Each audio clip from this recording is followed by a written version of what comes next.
Hi, good afternoon. Welcome to Cooking Uncovered. This afternoon I'm here with Cori, my stepdaughter, and we're doing a phenomenal side dish that Cori and her friend Ben introduced me to about 2 weeks ago. They made it for this delicious dinner that we had. So Cori, can you tell us about this cauliflower dish that I'm so excited about?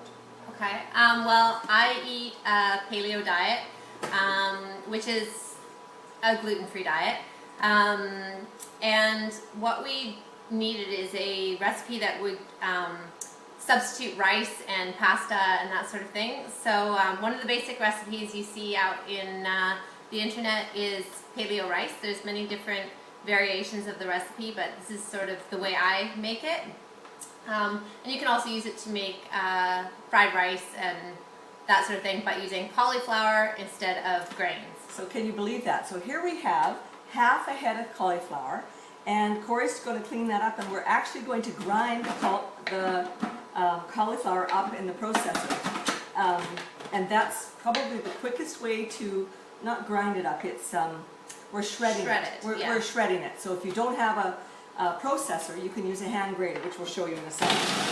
So I'm going to just simply put this all through the processor while Cori cleans the cauliflower up. Now what we're also adding is about 1/4, 1/8 of an onion. So this onion is, we've just peeled it. And I'm going to actually add it right into the processor with the cauliflower. Now, just a word to the wise with your onions. Anytime you peel onions, make sure you get all the skin off the onion, because this can cause choking. So if somebody inadvertently got a piece of this in the windpipe, it could choke them. So make sure your onions are absolutely clean when you add them to your vegetables. So is this ready to go, Cori? Yeah. Do you want to show people how you would grate those as well? Okay. So I'm going to put these, we're putting half a head through, and Cori's going to show you the manual way in case you don't have a processor. Okay, so I don't have a food processor in my house, so I just use the big holes in a cheese grater and just shred it on here. And I do the whole cauliflower this way. And I often will take the cauliflower that I don't use for this recipe and freeze it and just pull it out as I need it. So here we have actually exactly what Cori's talking about. That's perfect. She has shredded already two heads? Two heads. 2 heads of cauliflower, and she's going to actually take this home, and I do want you to see this. This is just brilliant. See, it's all shredded. It looks like rice, or it looks like coleslaw, and this is what we're going to use. We're going to use 3 cups of this today. So we've ground all that up. This is ready to go. All right, so I'm just going to move this over.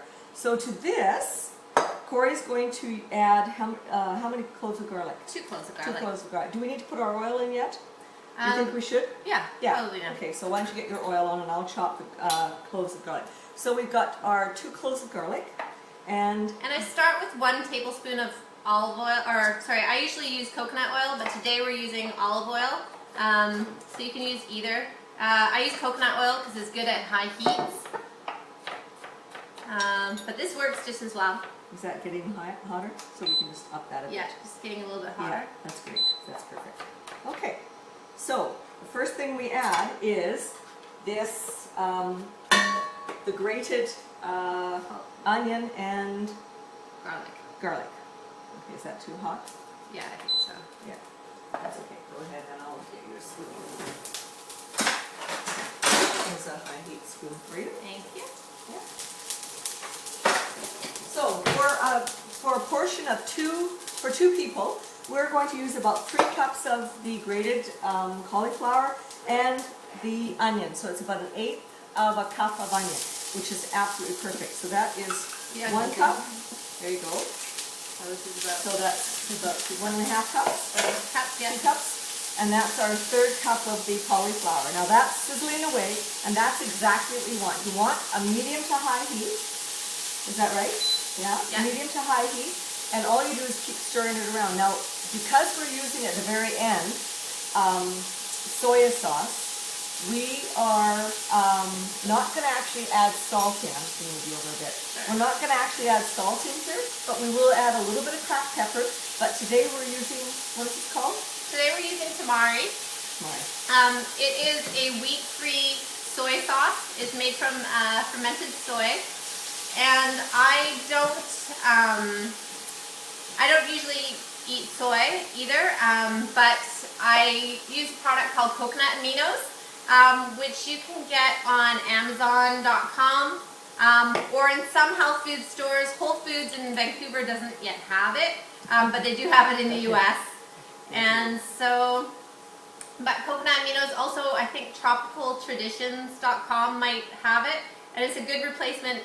It's a soy sauce type of product that has no soy or wheat or gluten, so it's a good option.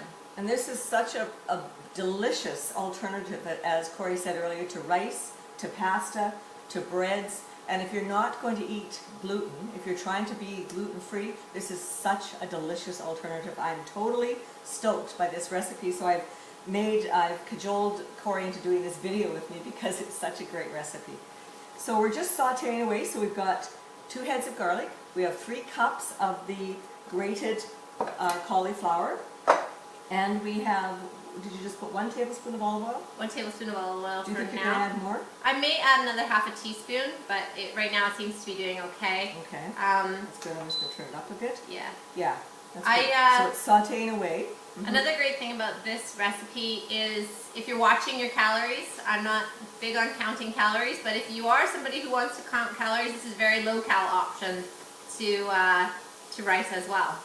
It's so perfect. It's absolutely perfect. And the other night we had it with a baked salmon. And I can see having this with any type of either fish or poultry or pork or beef. Beef, maybe not so much. Yeah. More maybe like Asian beef, like a beef stir fry. Yeah, beef stir fry. But mostly the salmon and this combination. It was she made this big bowl with her friend Ben, and honestly, people couldn't get enough of it because it was so tasty. And it's so little ingredients, just the 4 ingredients. Cauliflower, garlic, oil, and soy sauce at the very end. Right? Yeah. So, what we're going to do now is we're going to continue to saute this, and this is going to actually get a little bit browner, and you have to keep tossing it around like Cori's doing until the cauliflower is actually done. At the very end, you add your soya sauce, and this is tamari, right? Tamari, yeah, soy sauce, which is wheat-free, which is perfect for my friend Janine, who has the gluten-free website, the Baking Beauties. And then you serve it. You serve it right hot. And I just want to show you what we've come up with. So this is a serving that we made a little earlier, and it's got the soy sauce in it, and it looks like rice. It's exactly like rice, except for it's cauliflower. So it's delicious, yes? Did we taste this? I think we did, but I think we're going to taste it again, because we just took this off the back stove. And it's got a delicious flavor, especially with the soy sauce. So, Cori's going to continue to stir away at this, and we want to thank you for joining us on Cooking Uncovered for the great alternative to the rices and the pastas and the bread. So if you have any more questions about this, you can always email me, and go to my blog, which is www.cookinguncovered.blogspot.com, and look for this video on YouTube, of course. If you're watching this, you know that already. So thanks for joining us. So Cori's going to carry away, and I'm off. So thank you. Thank you. Bye.